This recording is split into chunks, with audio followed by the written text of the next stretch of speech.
Ahoj. Ahoj, pokud vybíráte pánské hodinky, které budou praktické, cenově dostupné, takové sportovně laděné, no zkrátka tak, aby se hodily na takovéto každodenní nošení, tak dnešní video je určené přímo pro vás.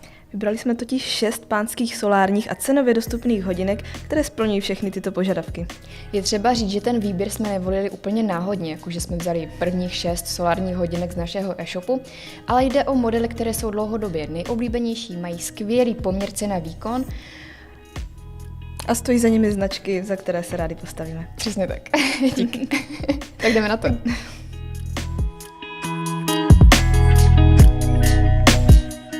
Než se ale dostaneme k samotnému výběru, pojďme si v krátkosti shrnout, jak solární napájení u hodinek vlastně funguje a v čem má výhody.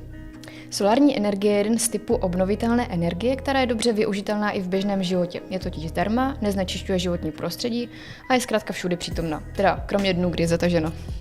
V hodinářském světě je solární energie již po léta zavedenou alternativou běžných kvarcových pohonů. To je pravda, ale na rozdíl od těch klasických kvarcových hodinek z baterií nepotřebujete u solárních hodinek tu baterii pravidelně obměňovat. No, tím pádem jsou solární hodinky prakticky bezúdržbové a jediné, co pro ně můžete udělat, je nechat je vystavené světlu. Na jakém principu vlastně solární hodinky fungují? Solární hodinky mají takzvaný solární článek, který je ukrytý nejčastěji přímo pod číselníkem.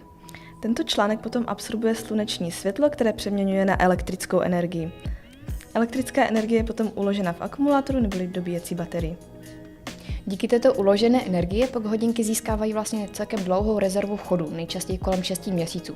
To znamená, že i když ty hodinky necháte třeba pár měsíců úplně ve tmě, tak pořád poběží. Důležité je ale zmínit, že nejlepší je nechat je vystavené neustálému světlu, to znamená neustále mít ten článek plně dobitý. Prodlužujete tím životnost toho článku. Ostatně podrobně jsme se o této solární energii rozepsali v našem článku, takže se koukněte dole do popisku. Pojďme se už tedy ale konečně podívat na ten náš výběr. Začneme populárním modelem od Casio, který patří mezi jedny z nejoblíbenějších u nás. Jedná se o Casio Edifice ECB 900. No a rozhodně se není čemu divit, že je jeden z nejpopulárnějších, protože tyhle hodinky mají prakticky všechno, co od hodinek na každodenní nošení vlastně potřebujete. V prvé řadě je to moderní design, který je opravdu zajímavý i díky těm barevným akcentům, ale zase to není žádná nějaká nesourodá divočina. Rozhodně překvapí i funkcemi. Vedle stopek mají také 5 budíků a 2 LED diody, takže nemusíte spoléhat na jinak docela mizerné luminiscenční osvětlení. No a nakonec je to Japonec. Vlastně všechny hodinky z našeho výběru pochází od japonských značek. Možná je to tím, že Japonci mají tu solární technologii nějak lépe zvládnutou, když jsou z země vycházejícího slunce. Ale to je spíš taková naše teorie. A co se Casia týče, tak ten solární pohon nazývá TAF Solar. No a kromě toho, že nemusíte měnit baterii, jak už jsme zmiňovali, tak solární energie utáhne všechny funkce a v tomto případě i Bluetooth. Hodinky můžete spárovat s telefonem a nastaví se i přesný čas.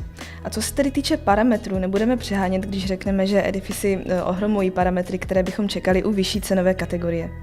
Navíc mají 100metrovou voděodolnost, takže si s hodinkama můžete dát klidně nějakou tu studenou sprchu nebo si ji třeba zaplavat.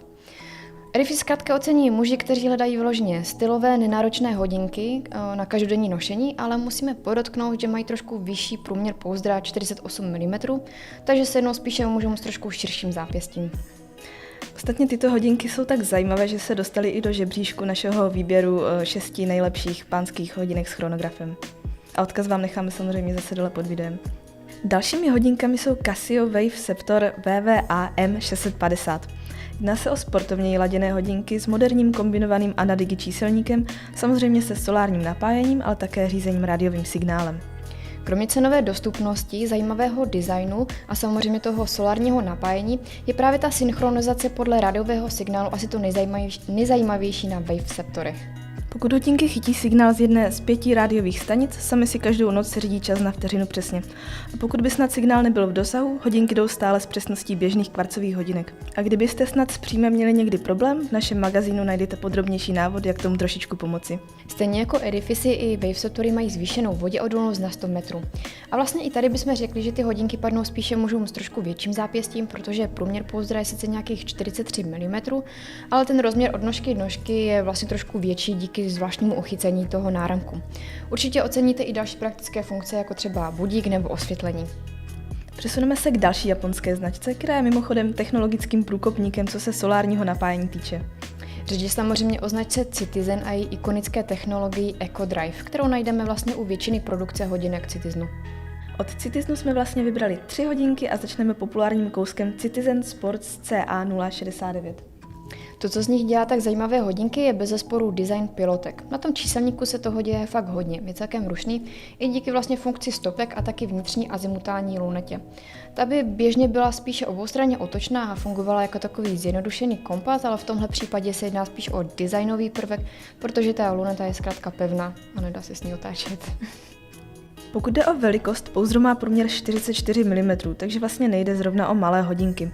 To je ale u pilotek, které mají být perfektně čitelné, takový standard. Důležitým aspektem je určitě také kombinace černé a žluté. V tomto případě se jedná o velmi atraktivní, řekla bych, kombinaci a působí to fakt jakoby dobře. Tu atraktivitu ostatně nemůžeme upřít ani dalšímu kousku z našeho výběru, Citizen Sports CA442. Za jejich úspěchem stojí bez pochyby praktický solar, ale také zajímavý odstín číselníku. Je to taková brčálově tmavě zelená, která ale s hnědým řemínkem působí vážně skvěle. Barvy jsou tlumené, takže ideál pro muže, kteří upřednostňují klasiku.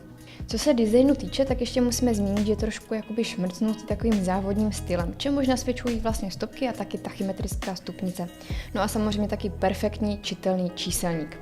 Co se velikosti týče, tak průměr pouzdra je tedy 43 mm, ale v tomto případě už se jedná opravdu o zpracování, které sedne asi většině pánských zápěstí.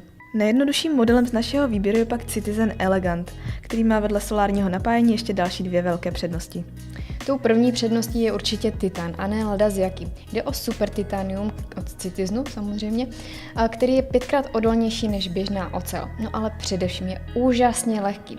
Ty hodinky váží necelých 100 gramů, což u hodinek na kovotahu vlastně běžně nenajdete. No a samozřejmě titan je přirozeně antialergenní materiál, takže pro muže s citlivostí na kov je to ideální volba. Tím druhým benefitem je určitě safírové sklíčko, zvláště když se bavíme o hodinkách na každodenní nošení. Safírové sklíčko je totiž prakticky nepoškrábatelné. No a určitě se vám bude hodit i stovková voděodolnost. Co se designu týče, určitě oceníte nápadité vroubkování, které hodinky příjemně ozvláštňuje. Hodinky jsou spíše klasické s velikostí pouzdra 42 mm, které padne na většinu pánských zápěstí. No a úplně nakonec jsme se nechali vyloženě sportovní model od značky Pulsar. Ani tyto hodinky na našem seznamu nejsou úplnou náhodou. Okamžitě zaujme design, který je opět ve velmi atraktivním provedení v kombinaci černé a žluté. Kožený řemínek i číselník má zajímavý vzor, který nám evokuje buď startovací vlajku nebo karbonové vlákna. Jde o hodinky na denní nošení, takže nechybí ani voděodolnost do 100 metrů. Taky mají kvarcový strojek od Seika se solárním napájením. Jak vlastně jinak, když se bavíme o výběru nejlepších hodinek se solárním napájením. Co se velikosti týče, tak hodinky mají velmi moderních a přímých 42 mm. No a v tomto případě se jedná o velikost, která opravdu dobře, nebo spíš zpracování, které opravdu dobře padne na většinu pánských zápěstí. Taky hodinky navíc potěší velmi příjemnou cenovkou. No a to už byl vlastně náš poslední kandidát z dnešního výběru. Určitě mrkněte i na dalších 6 dnů, které pravidelně vybíráme v různých kategoriích. Tak to už je od nás vše, děkujeme za podporu ve formě lajku, odběru či komentářů, no a nezapomeňte, Ten správný čas je teď.